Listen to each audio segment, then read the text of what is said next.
Ibinunyag ni Vice Ganda na kasalukuyan ang naghahanap at nagtitraining ang It's Showtime ng mga posibleng bagong host na maaaring idagdag sa kanilang lineup.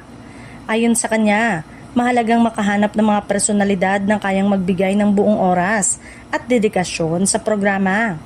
Sa gitna ng patuloy na kasikatan ng It's Showtime, aminado si Vice na nagiging hamon ang scheduling ng mga kasalukuyang host dahil marami sa kanila ang may kanya-kanyang proyekto sa labas ng show.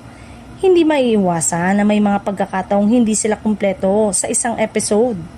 Dahil dito, isa sa mga solusyon na kanilang tinitignan ay ang pagpasok ng mga bagong muka na mas tutok at consistent ang presensya sa programa.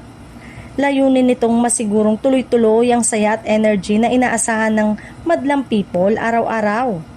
Ayon pa kay Vice, hindi basta-basta ang proseso ng pagpili dahil sumasailalim sa training ang mga potensyal na host. Tinitignan nila hindi lang ang talento kundi pati ang kakayanang makipagkulitan, magpatawa at makipag-connect sa audience. Gayunpaman, nilinaw ni Vice na wala namang opisyal na anunsyo kung sino ang mga bagong host na tiyak na makakasama sa show.